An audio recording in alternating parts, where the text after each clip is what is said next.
Mm. So my alternative view is that NFL quarterbacks are the most valuable players on the field. I no longer agree with that notion. I was just doing the matchup as in the rating of the best players in the league versus who's paid the most in the league. And I think a lot of people say, well, the quarterback is the most important position, therefore they got to be paid more. But then if that's the case, well, how is that proved out for you? If we know defense wins championships, and even in the top 15 pro player focus ranking players for this year, 7 out of the 15 players are defensive players. Hmm.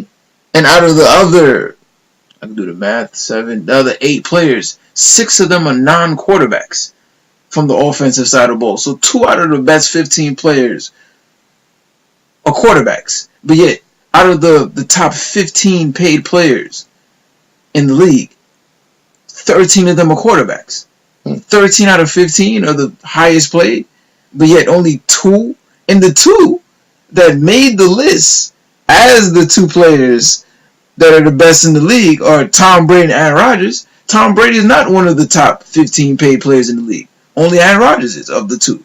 So that being said, the players that are actually the best players in the league are not being paid the most money. And then to this notion of, well, these quarterbacks should be paid that much. Well, let me name off some of these quarterbacks on this list.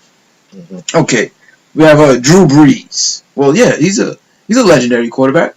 Well, when's the last time he won something?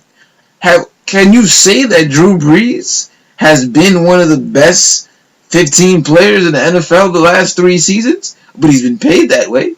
Oh my God. Let's go ahead and throw another name on that notion. Ryan Tannehill gets paid in the top 15 in the NFL. Would you say Ryan Tannehill's value equates to that amount of money? Sure enough. Let's continue moving on there. Eli Manning. Now, I'm a Giant fan. Eli Manning is top 15 paid in the NFL. Would I say Eli Manning is worthy of that right now? No. Not at all. I continue on. Joe Flacco was number 1 in the league until Derek Carr and Matt Stafford just signed new deals to become 1 and 2 respectively. But Joe Flacco is number 3 in the NFL in money. Is Joe Flacco better than, let's say, Aaron Donald, for instance, or Khalil Mack, for instance? I'll go a little step further, because right behind Joe Flacco is Carson Palmer. He's being paid 4th most in the NFL. Has Carson Palmer won or contributed to a team to the notion that we should pay him more than, I say, most of the league? 4th in the league. I go a step further. Right behind Carson Palmer is another player that is very questionable that should be 5th highest paid player in the league. Kirk Cousins. Kirk Cousins, I believe, has only been to 1 playoff game, and he lost that. For him to be, he's not even been an all-pro player. He's not broken any records. He's not led the Redskins to a dominating division title. Why is he paid 5th? Oh, let me rephrase that. In the top 10 in the NFL. It's 20-something to a million, right? Yeah, I don't have the numbers here exactly. Oh, my Lord. Now, those 2 defensive players in the top 10 in the NFL are Von Miller and Justin Houston, respectively. Now, let me look over in the pro player focus top 15 players in the NFL. I'll just run through this list real quickly. Number 15, we got David Johnson, running back from the Cardinals. 14, Chris Harris Jr. from Denver. 13, Joey Bosa from the Chargers. 12, Marshall Yonder, guard from the Ravens. 11, Le'Veon Bell, running back from the Steelers. 10, Luke Kuechly, linebacker from the Panthers. Number 9, we got Rob Gronkowski, tight end from the Patriots. Number 8, Antonio Brown, wide receiver from the Steelers. 7, Von Miller, a defensive end from Denver. 6, Khalil Mack, defensive end from Oakland.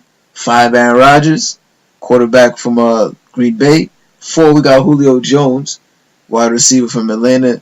3, Tom Brady, quarterback from the Patriots. 2, J.J. Watt, defensive end from Houston. Number 1, Aaron Donald, defensive tackle for the Rams. Now, what you realize as I went over that list, you didn't hear a lot of quarterbacks, did you? You didn't hear a lot of Phillip Rivers or Eli Mannings or Russell Wilsons. Or Tannehill. Even Cam Newton, you didn't hear on that list. Mm-hmm. Yet, all these men that I've named are paid higher than all of those men on that list. Now, I'm just saying, in the NBA, the players that are usually the best, that contribute the most, are paid the most. In Major League Baseball, the players that contribute the most usually paid the most. In hockey, players that contribute the most paid the most. But in the NFL, it's the perception. Well, the quarterback is the face, therefore he should be paid more. Well, is he that good? That's the reason why the Patriots win championships. Some people say Tom Brady take a pay cut, or maybe Tom Brady feels like this is why I think I should be valued for our team to be great. Now, all I'm saying here is in the NFL, they need to really start to think about. I hear them saying that the next contract might be fully guaranteed by the next quarterback, like Aaron Rodgers. How about Aaron Donald's next contract being fully guaranteed? How about Khalil Mack's next contract being fully guaranteed? It can't be fully guaranteed because those guys get hit all the time. And I'll even go with stretch forward since he will be the next one that we're talking about a super massive contract. Myles Garrett. How about Myles Garrett getting a fully guaranteed contract when he goes for his extension in 3 to 4 seasons? Well, not even that. How about Joey Bosa, who's already proven himself for his rookie contract, which should be due in the next 2 years? How about some fully guaranteed? And he held out, and some say that he shouldn't have held out. He's going to hurt himself, and he still proved to be one of the best players. Not even one of the best rookies, one of the best players in the NFL. He was top 5 in the sacks. So with that being said, my alternative view is NFL or quarterbacks are not the most valuable players in the NFL. I completely agree with you, because even when you can say you want to give the guarantees to a defensive tackle or defensive end because they're fighting all the time, but if it wasn't for the offensive lineman who's protecting the quarterback, he would be hurt too. So why is he not getting paid probably more than the quarterback, because he's the one that's keeping him upright? Yeah. So that's very, very true, and that's a very true statement that you're stating there. That's really should be looked more into. That's a very great piece, man. Great message, man.